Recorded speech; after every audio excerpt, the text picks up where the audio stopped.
Tonight, Mexico's president insisting his country is safe, even safer than the United States, amid growing security concerns. The Texas Department of Public Safety, DPS there, has advised residents, though, to avoid Mexico during spring break. The warning follows the recent kidnapping of 4 American tourists, 2 of whom were found dead, and the disappearance of 3 women who crossed the border into Mexico more than 2 weeks ago. Joining me now is Lieutenant Chris Olivarez from the Texas DPS. I appreciate your time, Lieutenant. So how concerned are you right now? Well, Aaron, good evening. We're very concerned at the state level, and that's why, because of the increased violence and the fact that the Mexican drug cartels represent a significant threat to anyone who crosses into Mexico, and just the sheer, volatile nature of these criminal organizations and the increased violence. That's why we strongly urge anyone to avoid crossing into Mexico, especially at this time, especially with the most recent events that took place in Matamoros, and also now with 3 women that are missing from a small border community here in South Texas that have been missing for 2 weeks. So it's very dangerous for now. And not only that, but we got to keep in mind too that there's 2 rival cartels that are fighting each other over territory, over smuggling and drug smuggling routes, and also the Mexican military as well. And that's why it represents a dangerous situation for anyone crossing into these border towns in Mexico. So the U.S. State Department is telling Americans to avoid much of Mexico, but when they talk about the popular spring break locations like Cancun or Tulum, they label those just exercise increased caution. They're not saying to avoid them. Is that a mistake in your view? Well, I wouldn't say it's a mistake, but our posture is very clear at the state level. I mean, we have a strong message, and that's to avoid any portion of Mexico. Now, we do know that many Americans have traveled to these resorts, such as Cancun, and many have traveled without incident.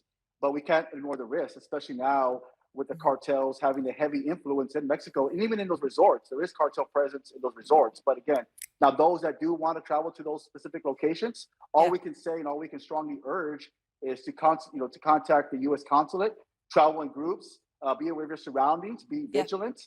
And just always keep track of updated potential threats in those specific areas that they do think about traveling to those specific resorts. So you just mentioned these cartels that are in a turf war, as you describe it right now, right? And the Republican Senator Lindsey Graham recently proposed a new plan for the United States overall to go after cartels, to designate them a foreign terrorist organization. And he said once you do that, that would be then allow you to, quote, give the military the authority to go after these organizations wherever they exist, not to invade Mexico, not to shoot Mexican airplanes down, but to destroy drug labs that are poisoning Americans. So making it clear, he's trying to say it's not an invasion, but you could go into Mexico. The U.S. military could do that to combat this. Do you think that the United States military, Lieutenant, should be going after the cartels directly on Mexican soil? Well, and I can tell you for a fact, I mean, for one, we need to designate the Mexican drug cartels as terrorist organizations. It's long overdue. We did it at the state level when Governor Abbott declared them last year. But I think it's a step in the right direction. And we know for a fact that Mexico is not going to, partake or even participate or even want to, go after these organizations. So it's going to be an uphill battle. It's going to be challenging. Of course, the military, yes, it's beneficial to gather intelligence and to go after these chemical labs in Mexico to reduce the flow of fentanyl that's coming across our borders. But as I mentioned, it's going to be an uphill battle, especially dealing with the Mexican government, who are not going to want the United States to take part or to go into Mexico to go after these organizations. So it's a foreseeable challenge, but again, we have to see what happens. But I think the first step is designating these cartels as terrorist organizations. All right, Lieutenant Chris Olivarez, thank you very much. I appreciate your time. Appreciate it, Aaron. Thank you so much.